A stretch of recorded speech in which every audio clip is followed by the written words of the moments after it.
this on-off button, so that turns the mic.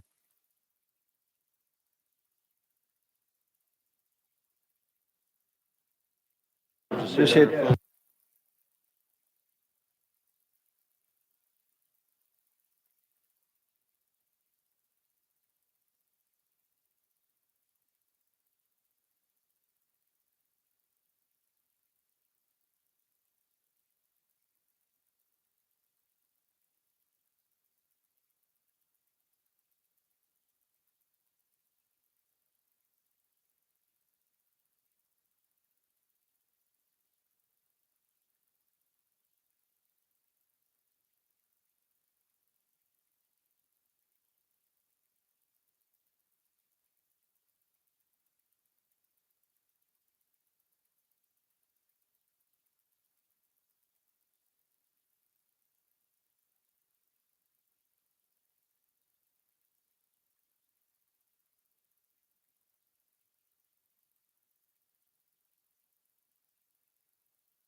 Okay, it is 1:30 and Tuesday, April the 13th. Welcome to State Government Committee, which could be our final meeting, but it isn't. The probability isn't there, I'll say. But anyway, with that, Tara Robbins, you're our clerk. Would you please take the roll? Representatives Alexander, Beck, Bricken, Carr, Carringer, Chisholm, Cooper, Halford, Helton, Holsclaw, Holsey, Jernigan, Johnson, Littleton, Marsh, Moon, Powell, Wendell, Vice Chairman Eldridge, Chairman Kiesling. Yes. Mr. Chairman, you have a quorum. Thank you, Ms. Robbins. We do have quorum. So again, welcome. Welcome, members. Welcome those that are here in our committee room today. Those also that may be streaming in to view along with us as we proceed. Members, to you, are there any announcements or personal orders from you today? And yes, Chairman Moon, you're recognized. Thank you, Mr. Chairman. We are honored today to have members of the Department of Tennessee Veterans Foreign War. We also have with us the former National Commander of the Veterans of Foreign War, John Fugas. Richard Lee is the Commander of the Department of Tennessee. And we have John Scott, who is the Department of Tennessee Quartermaster. Former Department of Tennessee Commander Mike Rue is here. So if you would join me in recognizing and honoring these men. Yes, let's do it.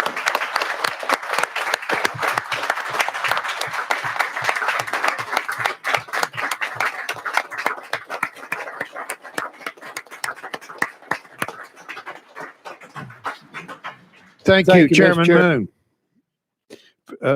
Any further personal orders?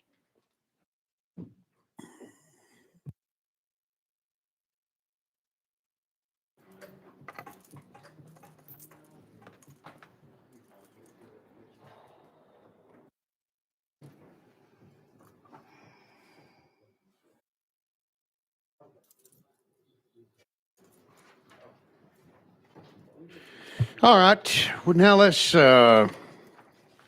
proceed with, before we get to our calendar, this day in history. Let's take you to 1743. On this day, was the birth of our third U.S. President, Thomas Jefferson. Of course, he is best remembered as the author of the Declaration of Independence. Today, in 1970, it was the Apollo 13 mission to the moon. It was halted due to the detonation of an oxygen tank. Their report to ground control was immortalized in the Tom Hanks film named after the mission with the quote, "Houston, we have a problem." And finally, it was Tiger Woods on this day in 1997. He won his first Masters tournament. This was his first major and win in the PGA. His record currently stands at 5 Masters and 15 total majors. Incredible, incredible. With that, we will now turn to our calendar. That'll be item number 1, House Bill 983. And Chair Lady, you are coming in number 1 on America's Top 24 today. And I might add, Chair Lady, that it was truly an honor for the chairman and fellow members to greet you and to bring you as our guest in the Great 38 over the weekend. Thank you for being there. And with that, you're recognized, Chair Lady. Got a motion and a second. Well, thank you, Mr. Chairman. It was an honor to be there with you. And I was there because I had heard about Bud Halsey and his musical talent, but I didn't believe it. So I had to see it for myself. I was truly amazed, but I stand in awe. Amen.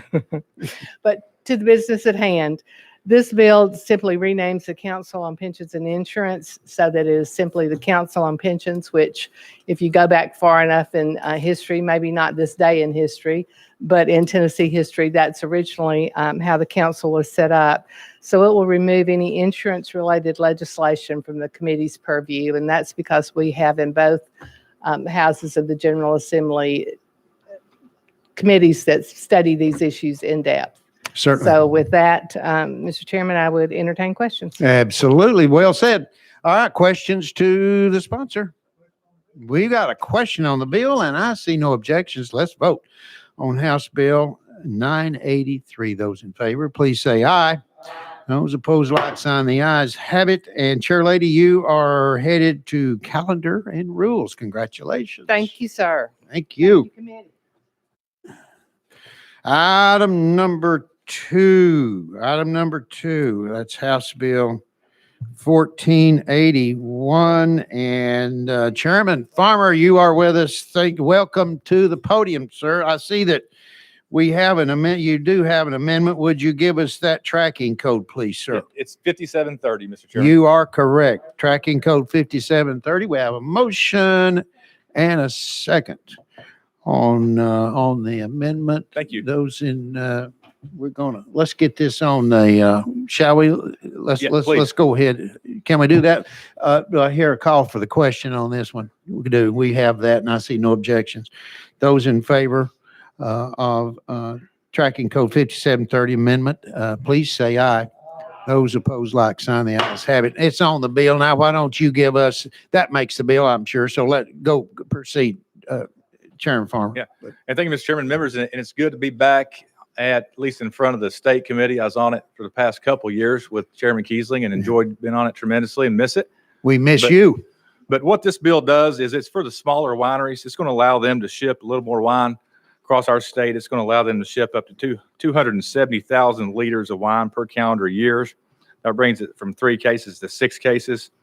And and up to 54 liters of wine to an individual per calendar year. So it's for the wineries that produces less than 270,000 gallons per year, and would allow those wineries to then ship up to 54 liters per individual per year, which brings it from about 3 cases to 6 cases a year. That's what this bill does. Gotcha. All right. Well said. Any questions to Chairman Farmer? We've got a question called on the bill.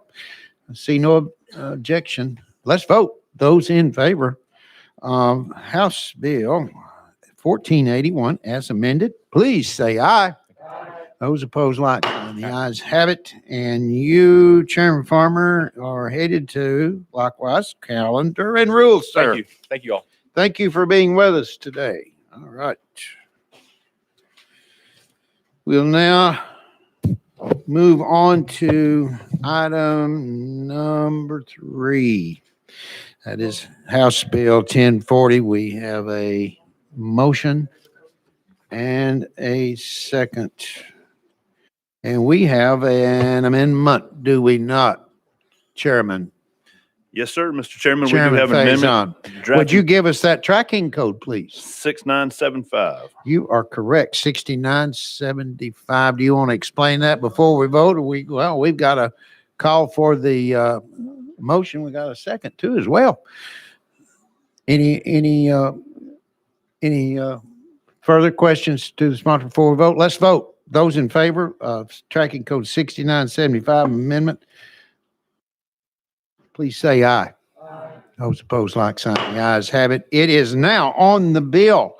Chairman Faison, you're recognized. Thank you, Mr. Chair. Committee, it's very good to be with y'all again on this bill. And we have made some changes to the bill. And with your indulgence, I'll kind of go through those. But to start out with, I want to give you a quote from P.J. O'Rourke. I thought y'all would appreciate this, being in government. He says, giving money and power to government is like giving whiskey and car keys to a teenage boy. Pretty profound, and maybe one of the reasons we're bringing this bill. Currently, since 1950 in the state of Tennessee, it's against the law for an elected member of the Tennessee General Assembly to offer a good to the state. You can't sell anything to the state. That being said, so like I do pest control, and remember, I couldn't sell a bait station or a rat trap or anything like that to the state of Tennessee. But I could sell a service to the state of Tennessee. What this amendment that writes the bill does, it sets up a pathway for us to do away with services for the state if you're an elected official.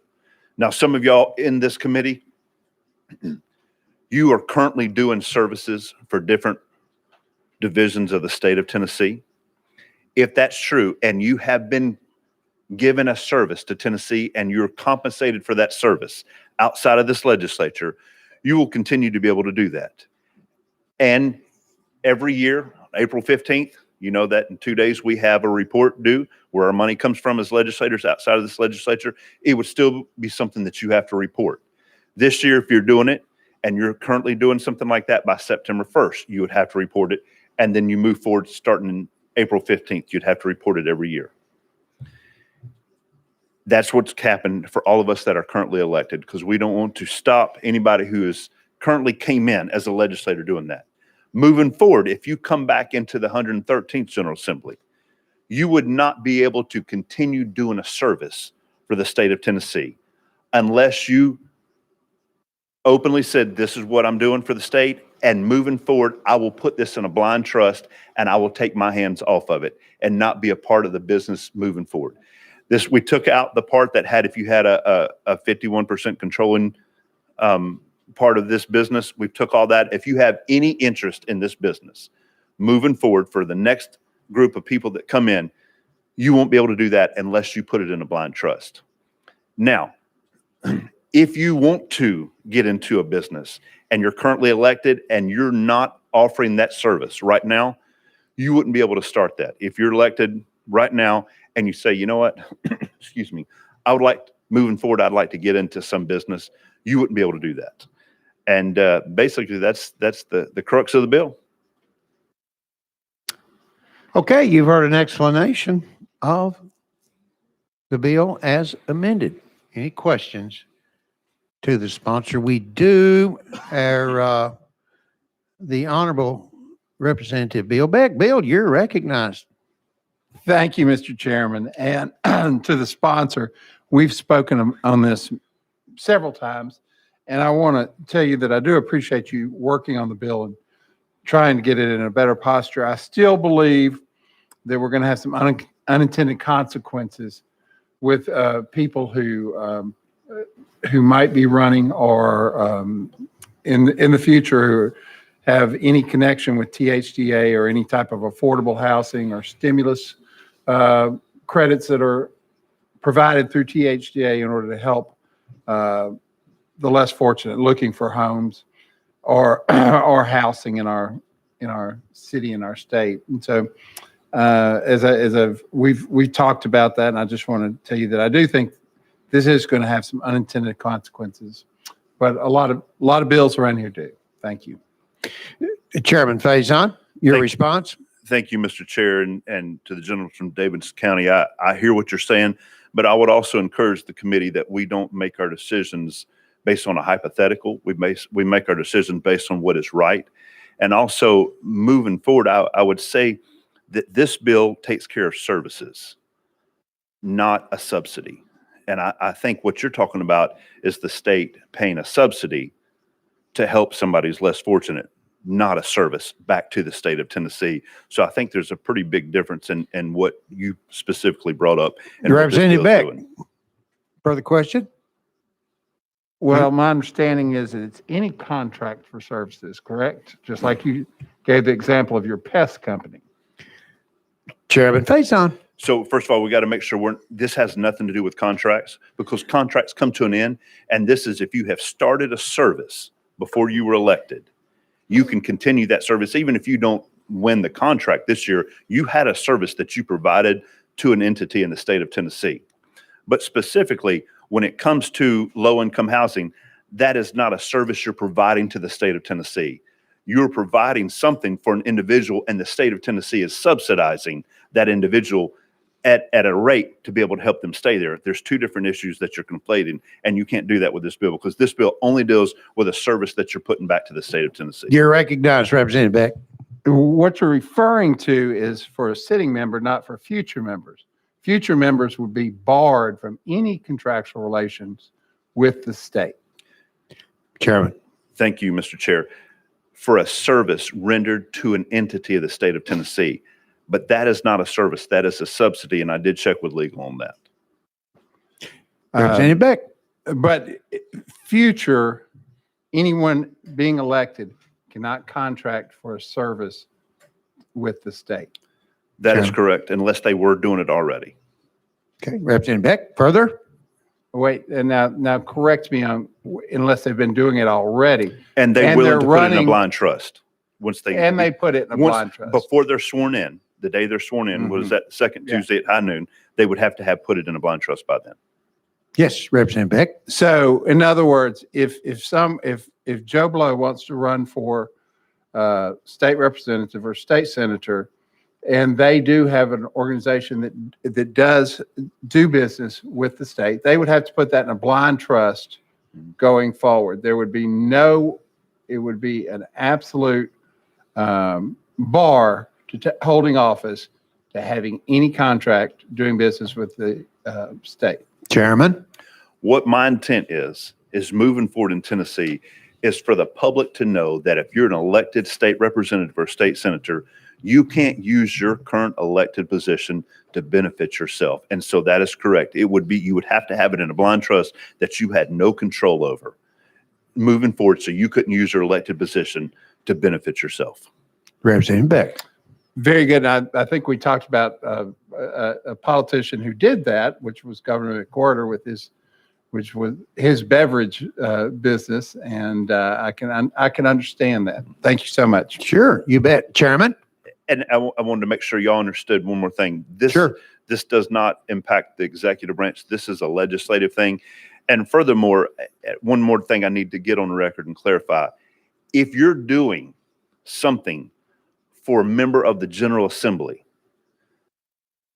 it would preclude that. You Now, have to doing stop right something now. means service, Right. Chairman? If you're giving a service to another member of the General Assembly or to this General Assembly, this building, this would stop. There are no exclusions for that. You would have to stop immediately Okay, if this bill passed July 1. gotcha. All right, further questions to the sponsor?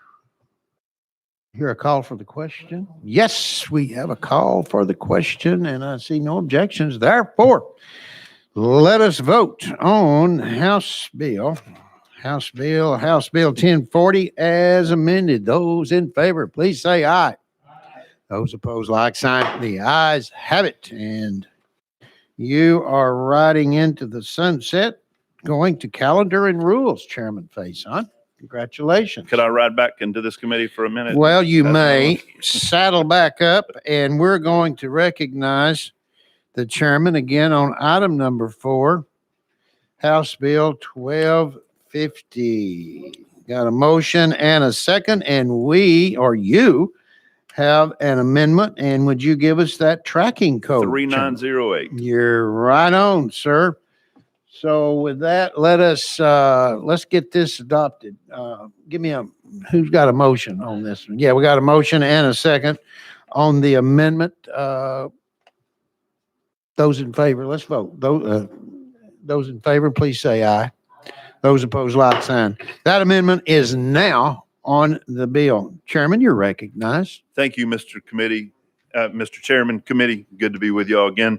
Pursuant to Tennessee Code 317-102-9A, every year you're allowed, 501c3 is allowed to do a nonprofit gaming event. And basically what we're doing here is just adding in that you can do bingo at that gaming event. Currently, you are not allowed to do a bingo event at your charitable gaming event, but this would allow you to be able to do that. And if I may, how often, again, is that just as Once in a calendar year. once annually, one time annually? Okay. Questions to the sponsor? Well, I see none. Do I hear? Yeah, we got a call for the question. I see no opposition. So therefore, let us vote on House Bill 1250 as amended. Those in favor, please say aye. Those opposed, like sign. The ayes have it. And congratulations, you are headed to Finance, Ways and Means, Chairman Faison. Thank you, Mr. Chair and committee. All right. Thank you, sir. Item number 5. And that is House Bill 488. And we want to welcome the governor of the Upper Cumberland, Chairman Ryan Williams. Yeah. Yeah, I've got a motion and a second. And we have, let's see, Chairman, you've got an amendment or Yes. 2 or 3, or what do you got here? Yes, sir. I have a new amendment that's different than the subcommittee amendment because of some challenges we're trying to do as it relates to excess radios. Okay, The drafting code I have is 6920. absolutely. Thank you, sir. All right. We got a motion and a second on that amendment. Questions to the sponsor on that? We got a call for the question. We do, and I see no opposition. So let us get 6920 on the bill. Those in favor, please say aye.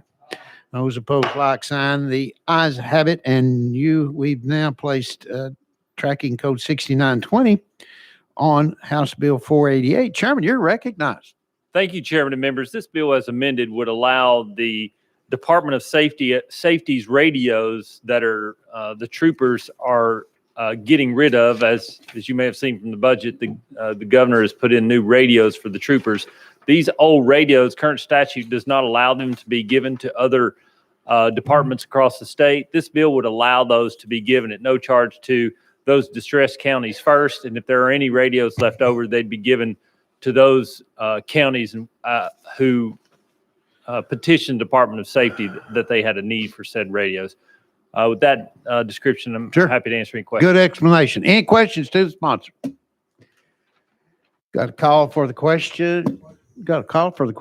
See no opposition. Let us vote on House Bill 488 as amended. Let us vote. Those in favor, please say aye. Those opposed, like sign. House Bill 488 is passed and it's moving on. You're moving on to Finance, Ways and Means, Chairman Williams. And Chairman Williams also has our following item number 6, House Bill 506. Give me a motion in the second committee. We got a motion and a second. We have an amendment here. Chairman Williams, would you give us the tracking code, please? Yes, Chairman. It's drafting code 6167. It's the same amendment that came out of subcommittee. That is correct. Very good.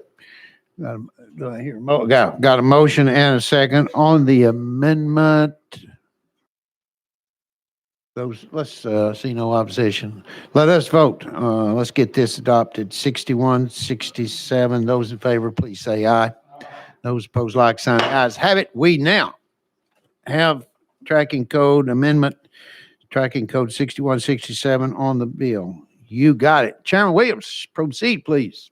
Thank you, Chairman and members. House Bill 506 seeks to answer the most asked question that I hear from my district these days as it relates to what are we going to do about this federal government overreach and their interpretation of laws as if they understood what the original founders meant by the Constitution. In addition to, we have a federal bureaucracy that sends executive orders down like they do trillions of dollars to the states. The truth of the matter is that we as states for the last several decades have allowed the courts to determine and reinterpret our state laws. What this bill would do, it's called the Defense of Liberty Act. What it would do, it would take the Solicitor General's office out of the Attorney General, allowing the legislature appointed by the Speaker of the House and the Lieutenant Governor to appoint on behalf of the legislature and confirmed by the legislature a Solicitor General, which would have standing in the courts, allow them to sue on our behalf as it relates to our belief and interpretation of the Constitution and the laws of the land. With that description, I'm happy to answer any questions the members might have. Thank you, Chairman Williams. Now, we do have members before we begin any questions to the sponsor. If I may, Chairman, would you mind if there is testimony requested here? Yes, sir. Do you mind if we proceed to do that, and then we'll come back? We'll come back at that point in time. And if is there any objections to going out of session? If not, we will go out of session. We're going to ask Mr. Jonathan Scarmetti. I hope I received that correctly. He is our Chief Deputy Attorney General. And Mr. Scarmetti, you know the routine there. We still need you, if you would, to introduce yourself and give your title. And we, sir, are going to allow you this many. Thank you, Gotcha. Mr. Chairman. You probably can get your message across within that time. When we get down to 4, I'm going to shoot you the finger. Okay? As long All as right. it's that finger, Mr. Chairman. You got it. Go, sir. You're on. Good afternoon, Mr. Chairman, members of the committee. My name is Jonathan Scarmetti. I'm the Chief Deputy Attorney General. I'm here to speak on HB 506. And first of all, the Attorney General's office agrees with the idea that the states need to serve as a check on an out-of-control federal government. We have some concerns that this legislation is not the best way to do it. We think there are some real unintended consequences here. To start with, this strips the Attorney General's office of the ability to litigate in federal court. It is. Oh, Oh, thank I'm you. sorry. Was it So, on? so this removes our authority to litigate in federal court at all. Right now, we have about 10,300 active cases in the federal courts. So it's a significant shift of responsibility. In addition, this removes the ability, as written, this removes the ability of either the Attorney General's office or the new Solicitor General's office to file affirmative federal litigation, whether it's against the federal government or anybody else. So last week, we sued the Biden administration over the tax cut prohibition in the American Recovery Plan Act. So Tennessee and Kentucky sued to say that's an unconstitutional provision. If this legislation were in place, we could not have filed that suit. A few weeks ago, we joined Missouri and some other states in filing a suit against the Biden administration saying that the social costs of greenhouse gases rulemaking was unconstitutional. Pursuant to this legislation, we could not have filed that suit. Tennessee is one of the leadership states in the multi-state litigation against Google, alleging a monopoly in search.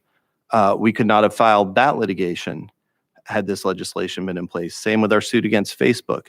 So it would greatly inhibit the ability of Tennessee to pursue justice and protect the interests of its citizens affirmatively in federal court. It would also undermine our ability to coordinate in complex cases. So for instance, in capital cases, there's often parallel litigation in the state and federal courts at the same time as the defense attorneys try many different tactics to stop an execution as it's heading toward its conclusion. Right now, we have teams of people working in both state and federal court together seamlessly. But if you split the authority and have a different office working on the federal side, a different office working on the state side, that's going to inhibit our ability to best represent the interests of the state. Same in consumer protection, where we have some extraordinarily complicated litigation going on. We've got cases right now where we are pursuing state litigation. There are settlement discussions going on globally involving many different entities in a federal court, and there are federal bankruptcy proceedings that all tie into it. And so if you were to split the authority to litigate in federal versus state court, you would have multiple people running in different directions, and ultimately the legal interests of the state would suffer. Another problem is you've got types of litigation where sometimes suits brought in federal court, sometimes suits brought in state court. For instance, education. Sometimes people sue the state saying there's a problem with an education law in state court. Sometimes they file the suit in federal court. If you split the legal representation of the state into a federal court side and a state court side, you're going to have two different teams. You're not going to be able to marshal all the resources of the state together. You're not going to be able to develop expertise on both sides and use that leveraged expertise to best represent the state. Same thing in election suits. We saw a flurry of election litigation this past year. We had one team of people that kept track of everything that came in and have developed substantial expertise in litigating election suits. We didn't always get the results we wanted, but we had folks fighting very hard on that front. If you split the team, you're going to have some lawyers working on one side, some on the other side. They're not going to get the, thank you, Mr. Chairman, not going to get the opportunity to develop the same expertise. Same with constitutional civil rights lawsuits against state law enforcement officials and other state officers. Some of those are in federal court, some are in state court. Again, if you split up the team, we can't leverage expertise in the same way. In addition, and there are some constitutional concerns with this as well, relating to the Tennessee Constitution, separation of powers. It's also a problem in criminal cases where you have a lot of continuity between the state criminal prosecutions and then the subsequent federal habeas corpus proceedings.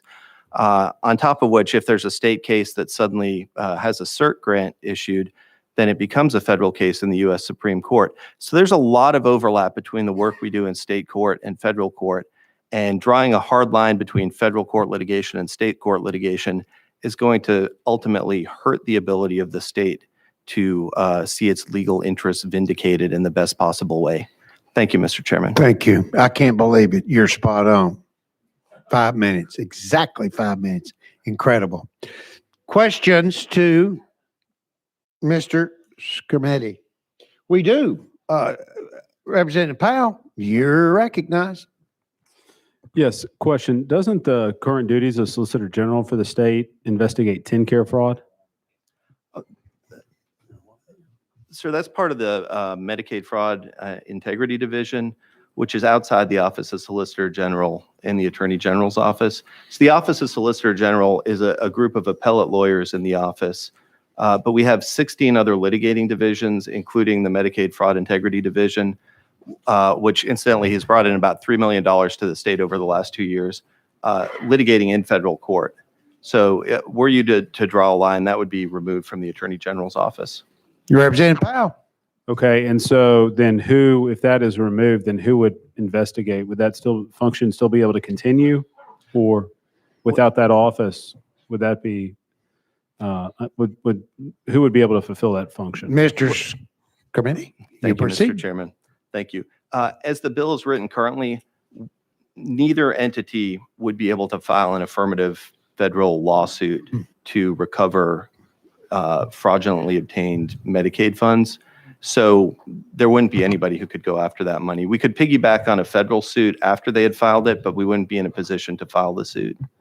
Thank you. Representative Powell, follow up. Got it? Okay. Any further questions to our speaker? I see none. Thank you, sir. Appreciate you being here with us Thank you, Mr. Chairman. and offering your side of this. All right. Any objections? We will, if there's no objections, we will go back into session. We're going to turn our attention to Representative Powell again to the sponsor, sir. No? Okay. He says no. We do. Yes. Speaker Marsh, you're recognized. Thank you, Mr. Chairman. And Chairman Williams, I'm sort of confused in this. Why would the Attorney General be against your bill in just a short sentence? Chairman. Currently, the Constitution states that the Attorney General and the Reporter are offices of the that are enumerated in the Constitution. The Solicitor General is not enumerated in the Constitution. The Solicitor General's office was created under the AG. All this bill would do is take that office which reports to the Attorney General and put it in the legislature, overseen by this body. I would say there are many reasons, maybe a couple he just described, but those are the first times that I've heard those descriptions. But this bill has a $100,000 fiscal note, so my suspicion is the 16 attorneys that would be working for the Attorney General as the Solicitor General's office would now be moving over here. Speaker Marsh. Thank you, Mr. Chairman. Well, in your opinion, I guess in your opinion, you're thinking we're better off with your legislation than we are currently. And why would we be better off? Chairman. Thank you, Speaker Marsh. It's a great question. I think a lot of times right now, for instance, opioid lawsuits. Our local district attorney generals decided that they wanted to bring lawsuits as it relates to opioid manufacturers, and then the Attorney General at first didn't want to do it. Now the Attorney General wants to do it.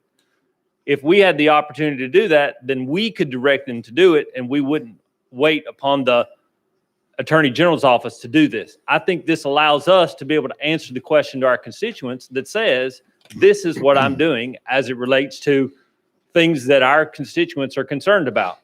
Guns, marriage laws, immigration, executive orders. This gives us an opportunity to be able to have a direct Solicitor General that would advocate on behalf of citizens of Tennessee. Speaker Marsh. Speaker says, okay, we're moving on to Representative Powell. You're recognized. I'm just curious, sponsor. So age of 35, why you picked the age of 35 as a qualification for the office, and then whether or not you could be a current member of the General Assembly and be eligible for the office. There's any Chairman. prohibition on that. You're recognized, sir.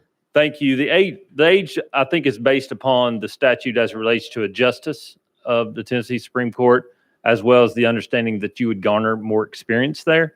And I would not recommend any member of the General Assembly to be this person. Thank you. Representative Powell, follow up? No. He says no. Any further questions to the sponsor? I see none. Closing remarks. Sponsor, we'll give you last opportunity there. You ready to go? Thank you for the promotion in the Upper Cumberland, Chairman. Yes, sir. I'm at the will of the committee. You're very welcome, sir. It's an honor to serve under you, sir. All right. We got a call for the question. I don't see objections to the calling of the question for House Bill number 506 as amended. Let's vote. Those in favor, please say aye. Those opposed, like sign. If there's no objections, we're going to do a roll call vote, and we're going to turn to you, Clerk Robbins. If you would, please do a roll call vote here. Sounds pretty close.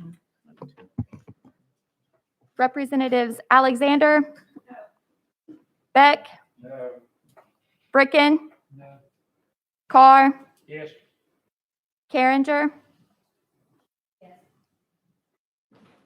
Chisholm, Cooper, Halford, Yes. Helton, Yes. Holsclaw, Halsey, Yes. Jernigan, No. Johnson, No. Littleton, Marsh, Yes. Moon, Yes. Powell, No. Wendell, Yes. Vice Chairman Eldridge, Chairman Kiesling. Yes.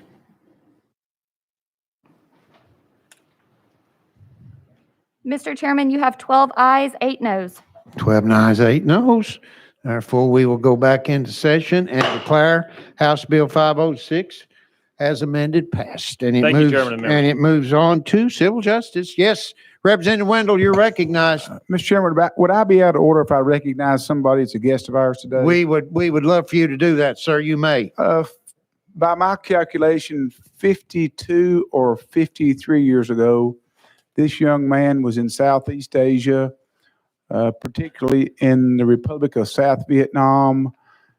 And I believe, I think my numbers are right, but I would like to welcome a former state employee who's helped more veterans than anybody I know of during my tenure, and that's Don Samuels. Don, would you stand up and be recognized? Absolutely. Let us recognize.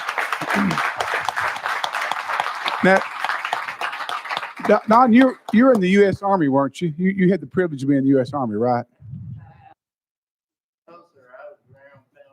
I knew that. I'm just kidding.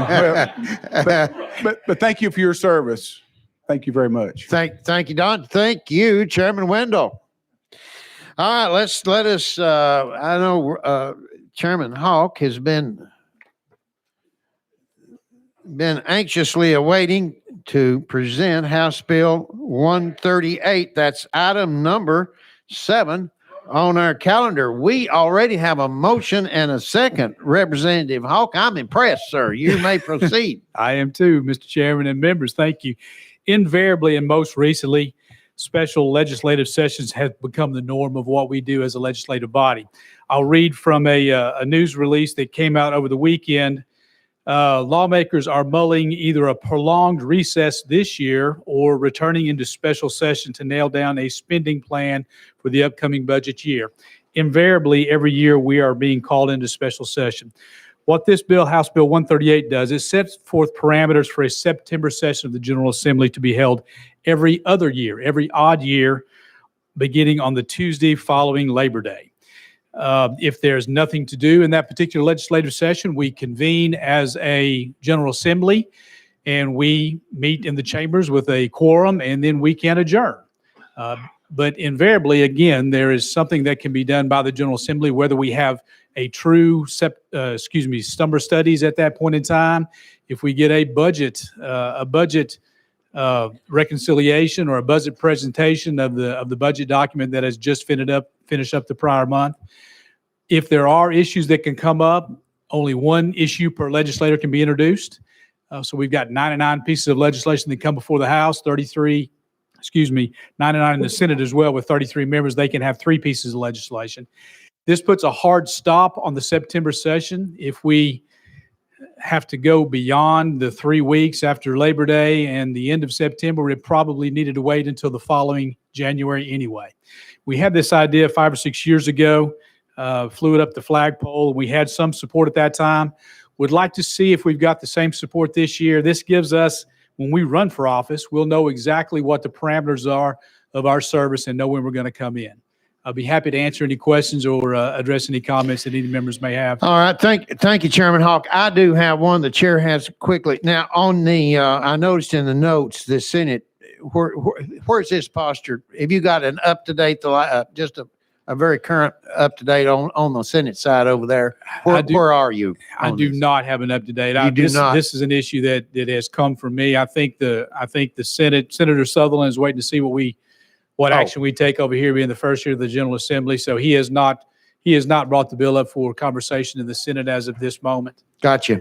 Okay. You've heard an explanation of the bill. Is there any questions to the sponsor? Any questions to the sponsor on this? Got a call for the question? Yep, we do. We have a call for the question, and I see no objections. Let us vote on House Bill 138 as presented by Chairman Hawk. Those in favor, please say aye. Those opposed, like sign. The ayes have it. And Chairman, you are moving on to Finance, Ways and Means. And thank you. And to the chair, and I'll state for the record right now, I think we're going to hold the bill in Finance. Thank you very much for this vote of affirmation from this committee. I do hope the bill does have a small fiscal note that I think we can handle through our General Assembly budget. I'll be working through the Finance Committee, but now that we've got it to this posture, we'll see what the Senate can do with it. Thank you, Chairman and members. Thank you, Chairman. You bet. Okay, Representative Powell, you're recognized. Mr. Chairman, I just was wondering what would happen to summer study if we had a summer session then. Okay, let us draw our attention now to item number 8. House Bill 1593 is Representative Miller in the room. And all right, no, we don't have anyone carrying this one right now, so we will move it to the heel of the calendar. Okay? Heel of the calendar. Let us move on to item number 9, and that is House Bill 1050. Representative, whoa. Members, I've just been notified that that has suddenly been placed off notice. Okay. That was,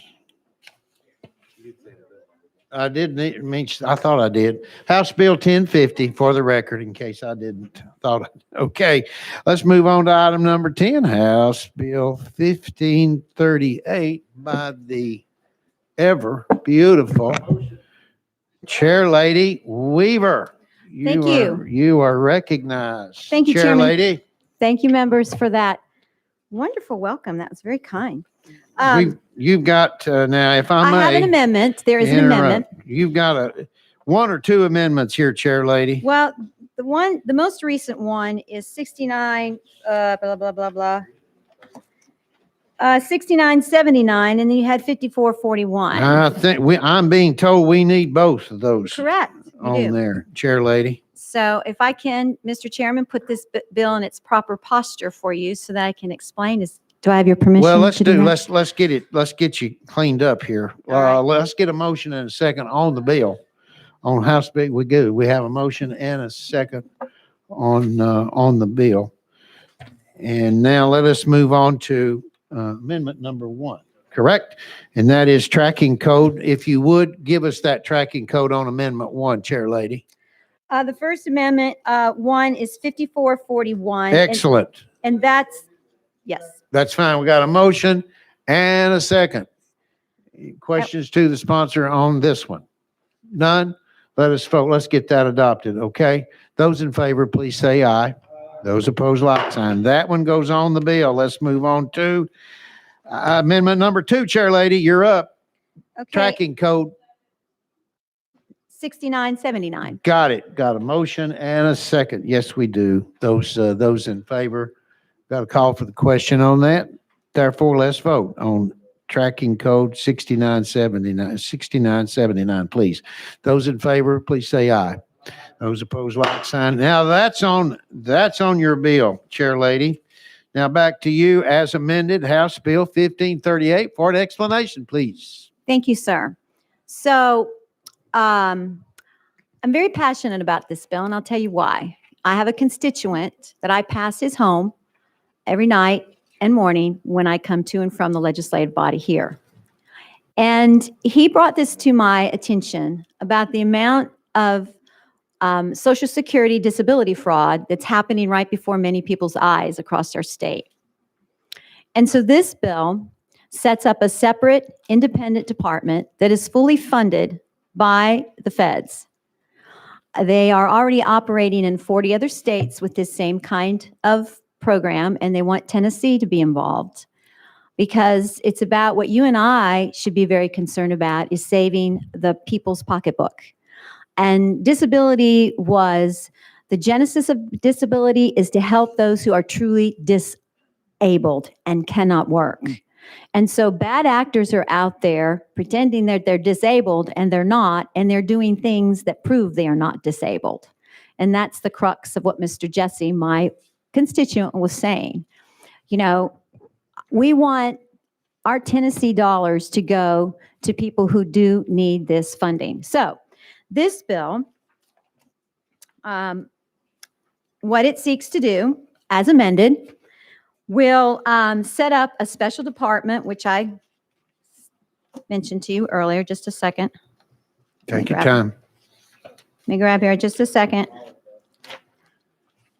With its mission statement, and that is to, I hate it when I have so many papers. The mission of this Cooperative Disability Investigation Program is to combat fraud by investigating statements and activities that raise suspicion of disability fraud by claimants, medical providers, interpreters, and other service providers. So basically, the work of this group is going to be totally funded by the feds. The feds will actually hire and put into place those workers who are to carry this out and who are also passionate about finding the bad actors as well. And that's what this bill does. Okay, so that is your explanation. As a reminder, members, now what we've done, we've rolled all this into one. So we've got the amendment on, and yes, you, Chairman Hulsey, you're recognized, sir. Thank you, Mr. Chairman, and I agree with your bill. I just had a question on Amendment 2. It says it deletes and replaces the language in the original bill without making any substantive changes to the legislation. So it replaces the original language with no language, and I don't know what that means. Okay, Chair Lady, would you respond, please? Okay, in the original bill, I looked at something and they left out a really important clause. Sometimes that happens. The language doesn't show up the way it should be. And when I looked at it, it actually makes a difference in how the bill works boots on the ground. The original language said that the Office of Inspector General who will post job openings and pass applicants to the division. Well, if the feds are going to pay for this job, they should do the hiring because they'll put the people in place that will actually execute the job correctly. And so the amendment says, Officer of Inspector General who will post job openings, conduct interviews, and select agents for the division. And you can find that in the bill under Section A. Chairman Hulsey. If that helps you. It just basically tells how it's going to work, how it's going to be set up. And again, this office is set up by the federal government, and they want to be sure that they're putting the right people for the job in those places. Okay, thank you. Chairman Hulsey, follow up? No? Okay, anyone else? Oh, yes, I'm sorry. Oh, and Proceed. excuse me, Chairman, but I forgot something very important. This is on a 3-year pilot program. So again, no cost to the state. We So- have no skin in the game. So and there's a sunset provision in there? 3 years. Okay. Yes. But I do also want to add before you vote, can I say one more thing? Yes, please, go. I think this is pretty awesome. That 1,414 suspects were caught and stopped from committing disability fraud and stealing Tennessee taxpayers' money. Those were just people that were stopped. There's no dollar sign to that. It could be gazillions of dollars. But it also closed 1,624 cases successfully prior to when this program was put in existence. But if you remember from my other explanation in sub, the reason why this thing got kind of wobbly is because they took a lot of agents from TBI then to put them on the opiate issue, where we had extreme issues with opiates. So they needed to put some boots on the ground on that. So again, this is a pilot program, 3 years. Let's get her done and let's get the taxpayers' money back to where it's supposed to help and those who really do need disability. Okay, very good. Questions to the sponsor? We got a call for the question. I see no objections. Let us vote on House Bill 1538 as amended. Those in favor, please say aye. Those opposed, like sign. Well, the ayes have it, and you are headed to GovOps. Thank Chair you, Lady. Chairman, and thank you, members. Yes, thank you. Have a blessed rest of the day. You too. And for the record, committee, we are rolling those two amendments into one. On to item number 11, House Bill 1578. We have a motion and a second. Chairman Moon, we anxiously await your explanation, but before we do, we've got a motion and a second. And we also have an amendment. Would you give us that tracking code? Yes, sir. Thank you, Mr. Chairman. And the barcode is 4333. Wonderful. Right on. We've got a motion and a second on Amendment 1, Tracking Code 4333. Let's get it on there. Any call for the question? We do, and we're ready to vote. Those in favor of Tracking Code 4333, please say aye. Those opposed, like sign. It's on. Chairman Moon, you're ready to go, sir. Give Thank us you, an Mr. explanation, Chairman. please. The amendment makes the bill, in addition to the sick leave granted to state employees. This is for state employees who are veterans with a service-connected disability of 30% or more. The bill would provide 36 additional hours of sick pay, could only be used for appointments related to that service-connected disability, and does not accrue. You use it within that year or you lose it. Use it or lose it then. Okay. Further, any questions to the sponsor? You've heard the explanation of the bill. Got a question? See no opposition. Let's vote on House Bill 1578 as amended. Those in favor, please say aye. Those opposed, like sign. The ayes have it. Thank you, Mr. And Chairman, Committee. where are you headed? You're headed to Calendar and Rules, sir. Congratulations. Item number 12. Item number 12. Always glad to see this gentleman walk up to the podium. Chairman Doggett, you're always welcome here in this committee. Thank you, sir. You are bringing to us, as I say, item number 12, and that'll be House Bill 693. Have I got a motion and a second on this one? We do. Got a motion and a second. I've got two amendments here, Chairman Doggett. Which one do you want to go with? Which one makes the bill? Well, I believe, if I'm correct, that both need to be combined into one. Give me the one you want us to get on there for you. Just the last one. Okay, let's see. That is For the record, give us that number. 6533. Bingo. Okay, Got very got it. good. All right, have I got a motion and a second on this one? Yes, got a motion and a second. Any further discussion on this before we go? Let's get it on here. Those in favor, please say aye. Those opposed, like sign. So now we have, I should say, tracking amendment, the amendment with tracking code 6533 on your bill. Chairman Doggett, please explain. Well, thank you very much, Mr. Chairman and committee.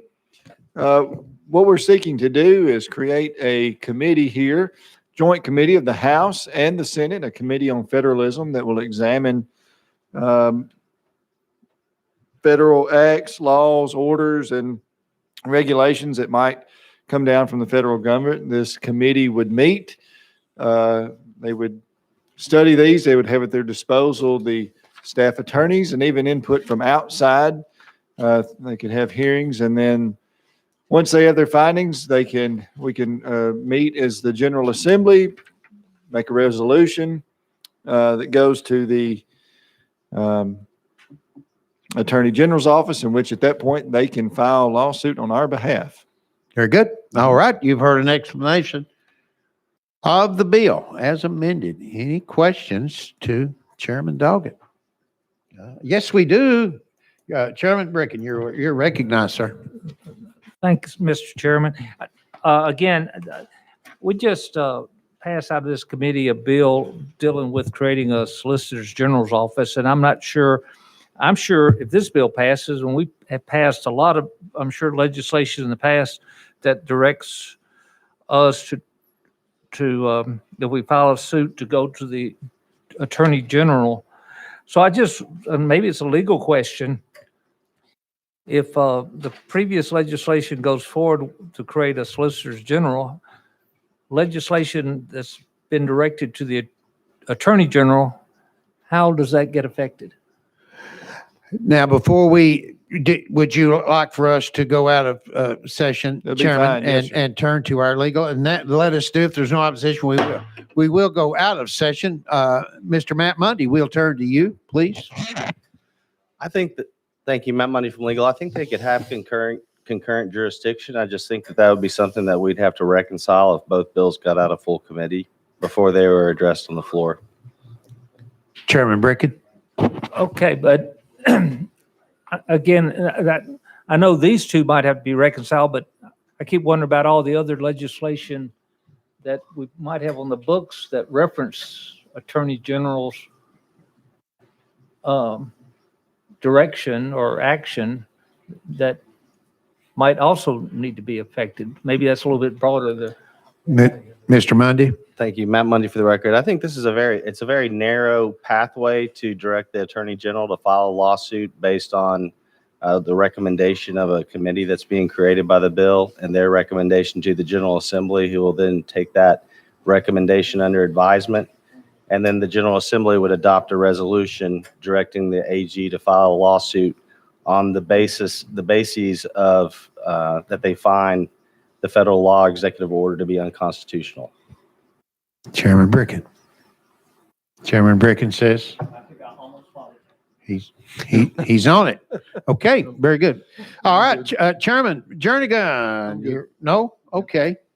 I'm sorry. All right, yes. Representative Beck, you're recognized, sir.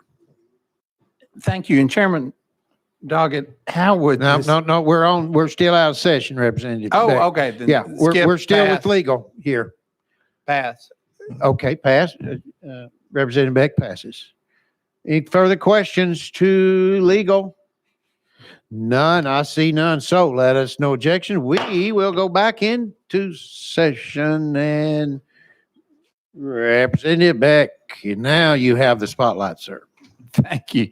Thank you, Mr. Chairman.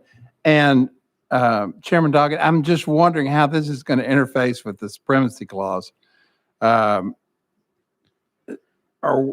we saying that this legislation or these Supreme Court decisions are not the law of the land? Chairman Doggett. What we're saying is if we come in, if there's some type of act that's passed down, it may not have been through the Supreme Court, but if a executive order or an act that comes down to the states and we look at it as first a committee, then the General Assembly, and we send a resolution to our Attorney General, by the time we get to that point, there's with all at our disposal as the General Assembly, we will have that opportunity to throw the brakes on if we see that the Supreme Court has ruled on something and said that something is indeed constitutional or unconstitutional.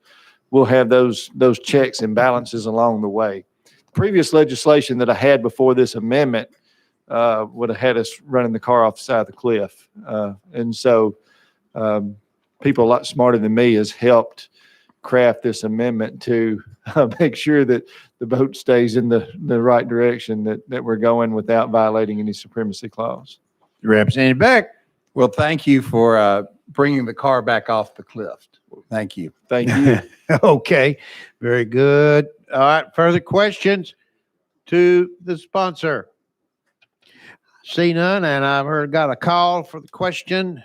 See no objections. Therefore, let us vote on House Bill 693 as amended. Those in favor, please say aye. Those opposed, like sign. The ayes have it. And you, Chairman, are headed to Finance, Ways, and Means. Congratulations. Thank you very much, Chairman. Thank and you for committee. being with us today, sir. Thank you. Been a joy. All right, let us move on to item number 13. That is Representative Griffey with House Joint Resolution number 3.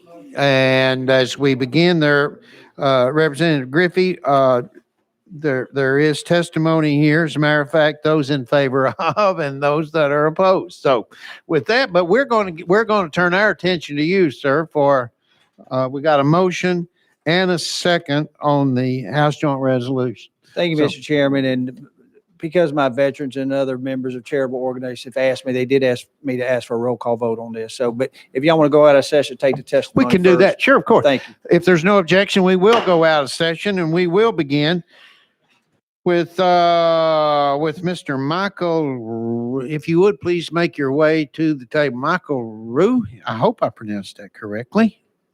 But we still, please have a seat. Make sure your mic Representative Griffey make sure his mic has been activated and scoot up to that mic or bring it closer into you. And let's get us, and please, if you would, introduce yourself and give us your position on this. And we are going to give you 5 minutes, sir. You may proceed. The clock's ticking, and you know the routine when I do this. You Yes, got sir. one left.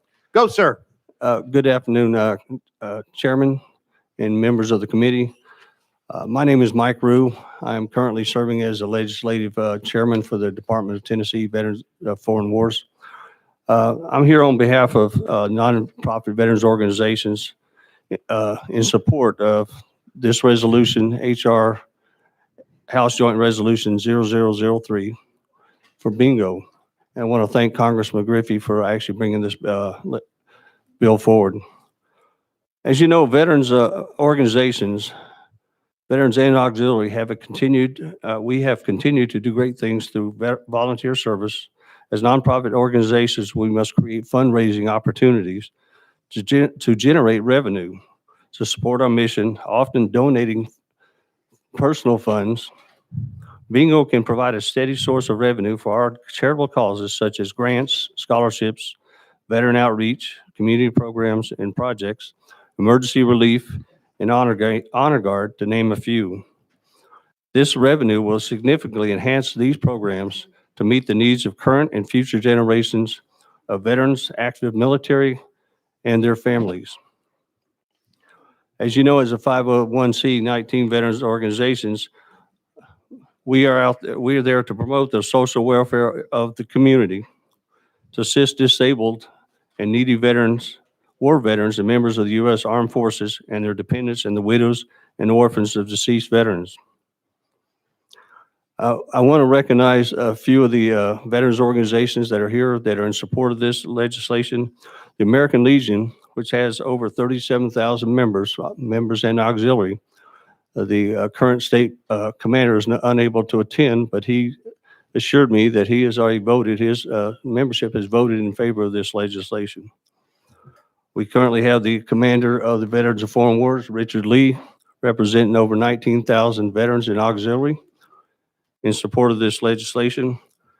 And of course, we have the past National Commander, Don Samuels, for the disabled veterans, with over 17,000 veteran members in support of this legislation.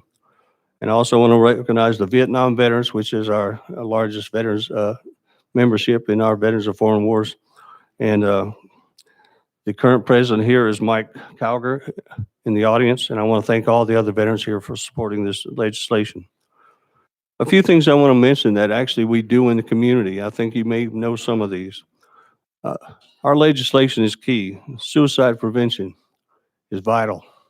If we're not out there serving our veterans, making that contact, having that interaction, and supporting them, there's very little support. This gives them an opportunity. Veterans are the best people for veterans to come to for assistance.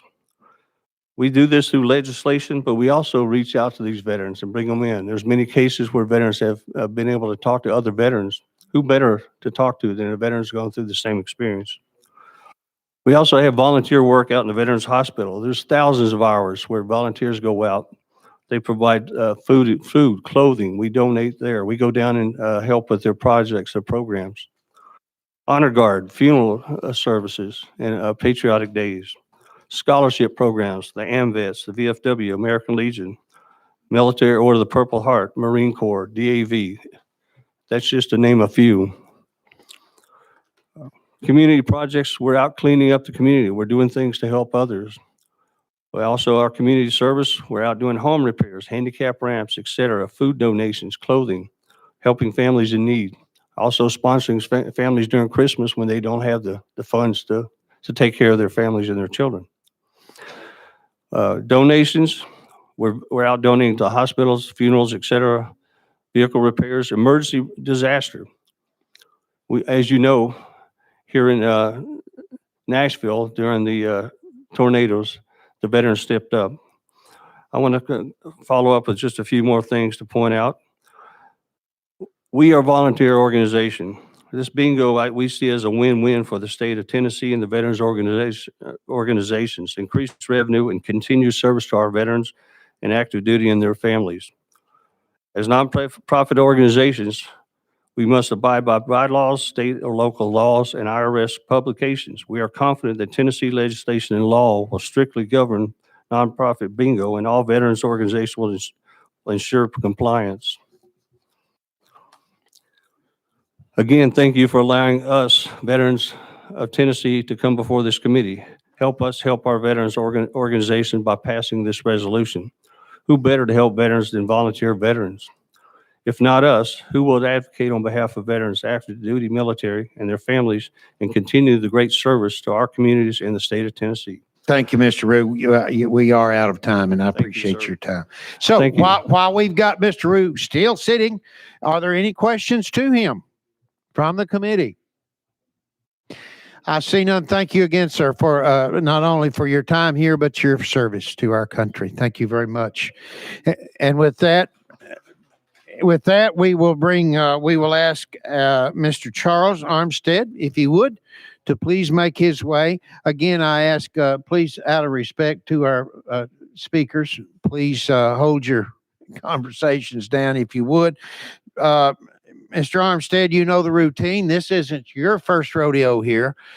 Please state your name and your position on this. And again, as well, we're gonna allow you 5 minutes, please.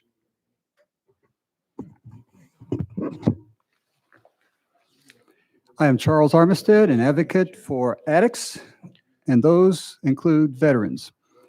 Thank you for my privilege of testifying. Let's pretend that this is oxygen and this is hydrogen. You put them together, you get water. This is a bingo card.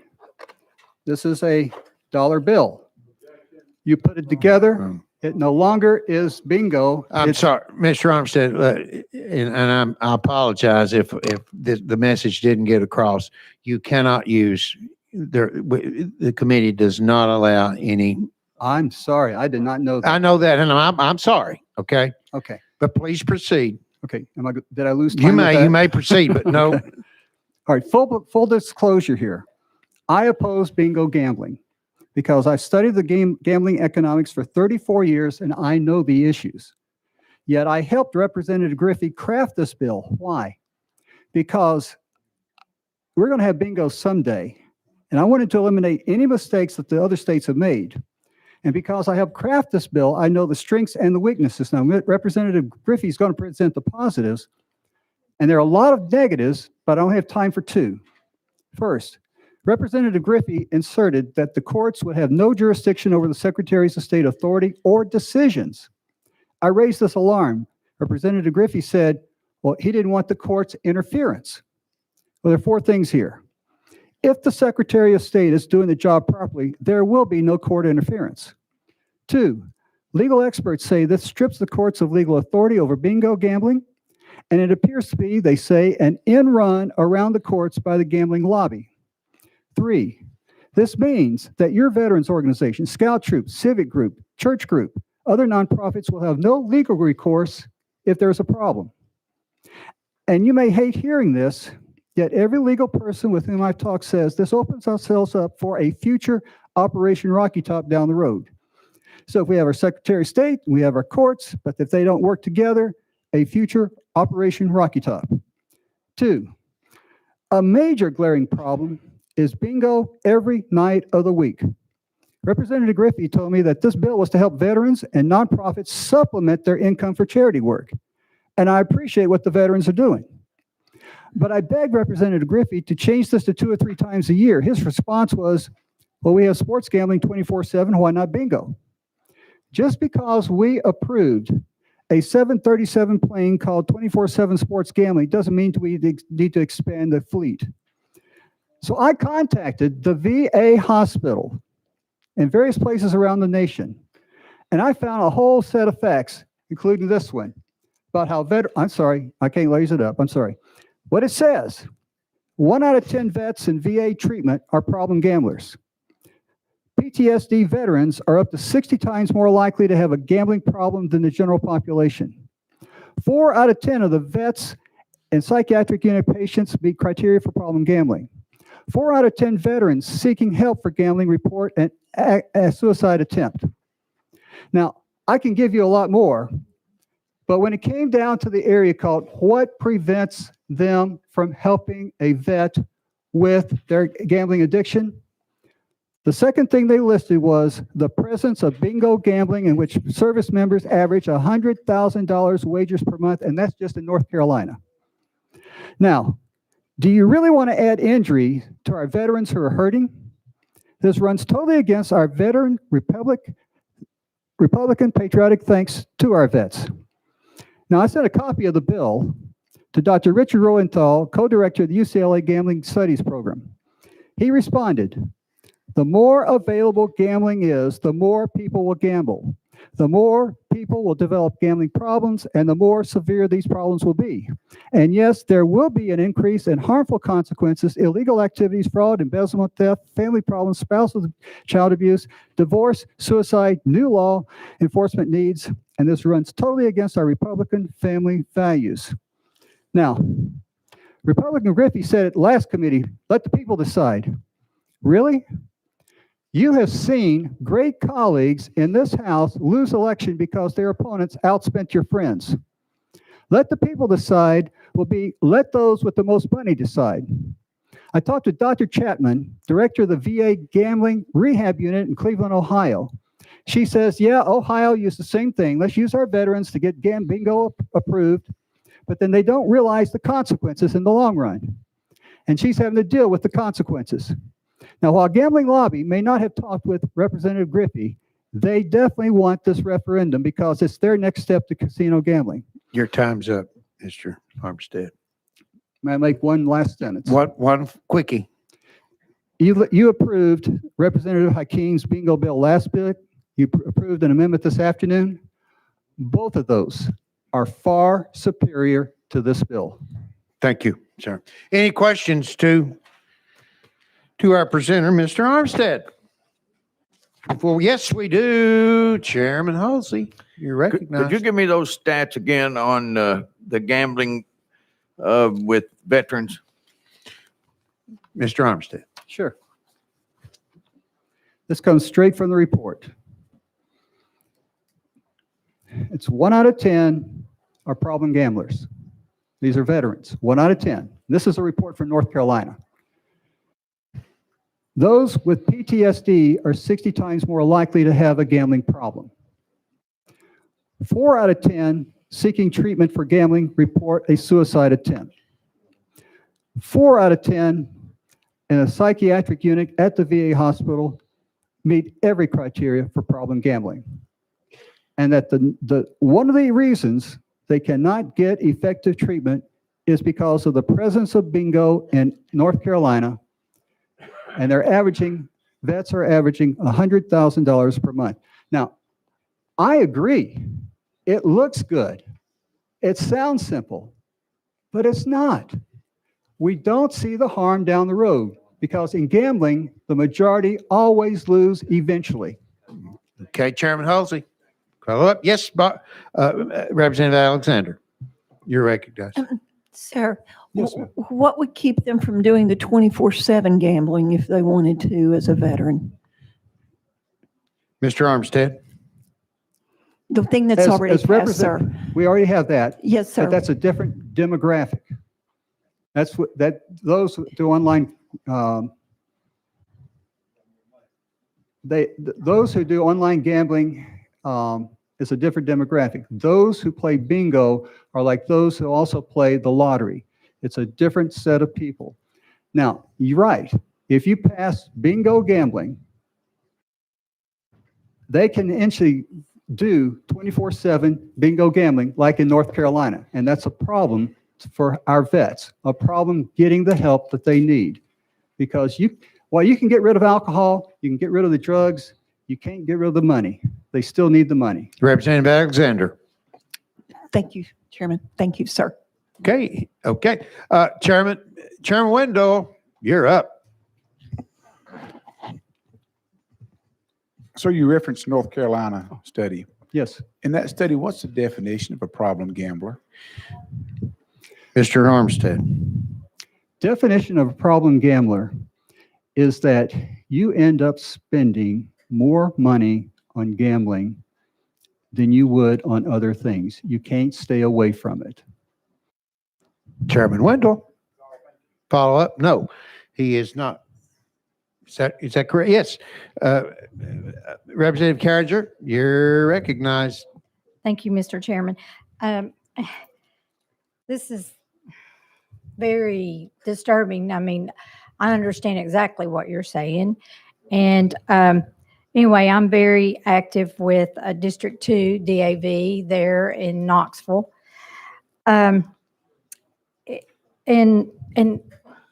we do so much good and raising money for things and collecting things and sending overseas, a lot of good. But this does bother me, the fact that you could have bingo every single night.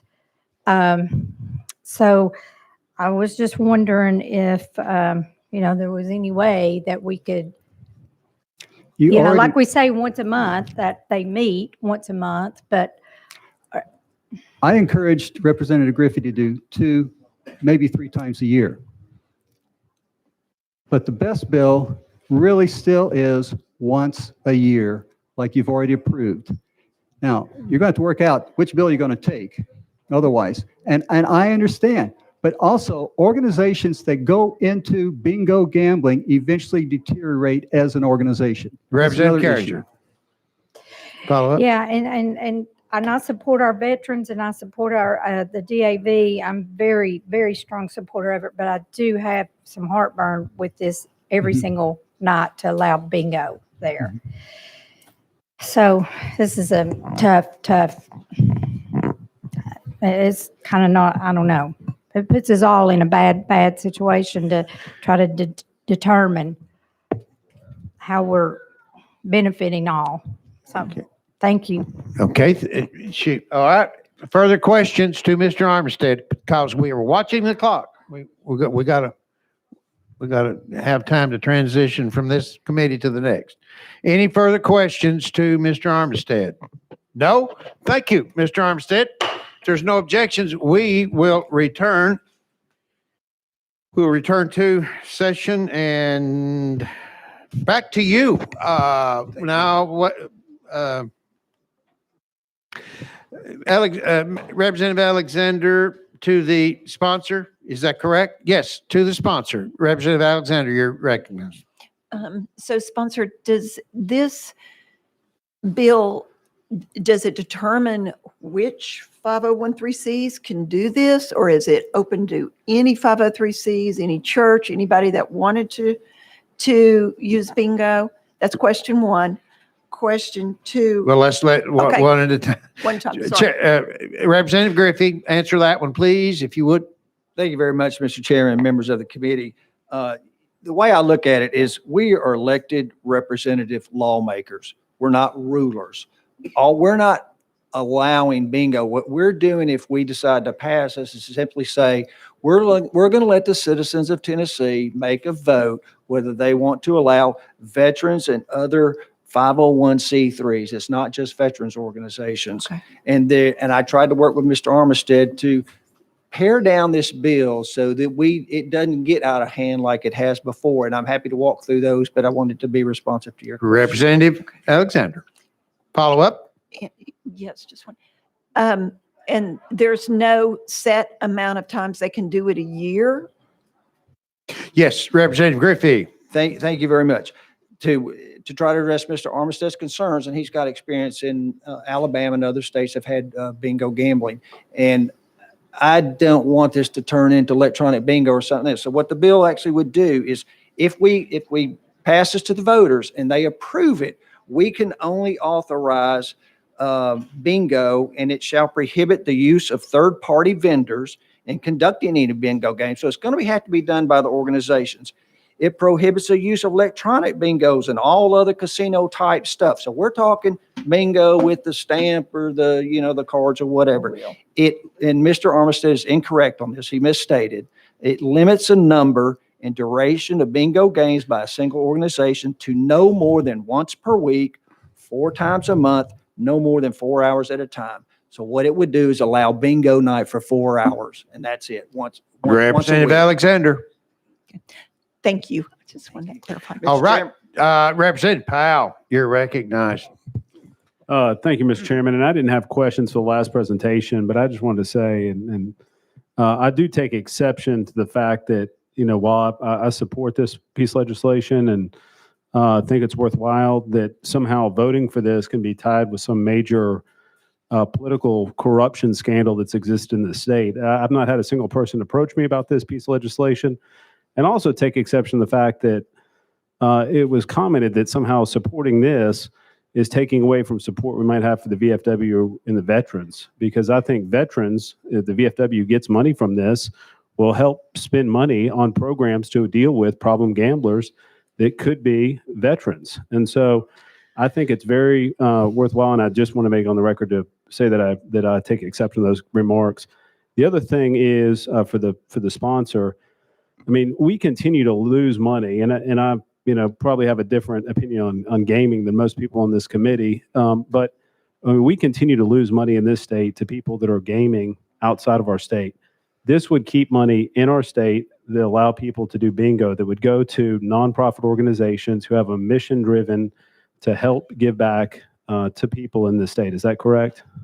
Chair, Representative Griffey. That's exactly correct. And I can't think of a better way to try to have persons in a community that are concerned about other persons, that make sure they don't become problem gamblers, than to have people in that organization that run it.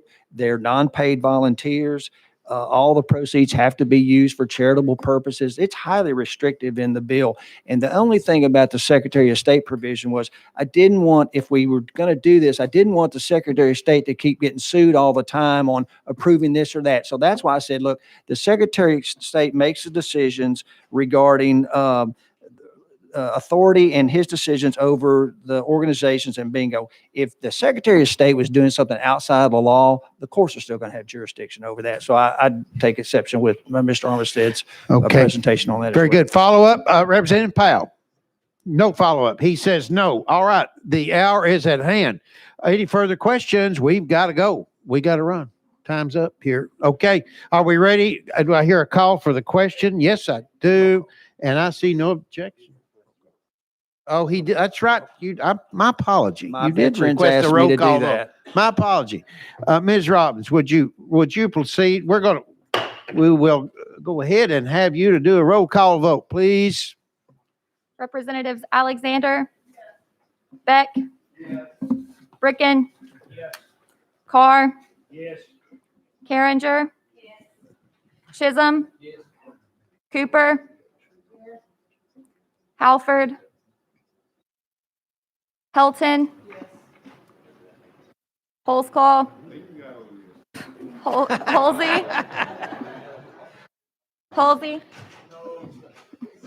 Jernigan, Johnson,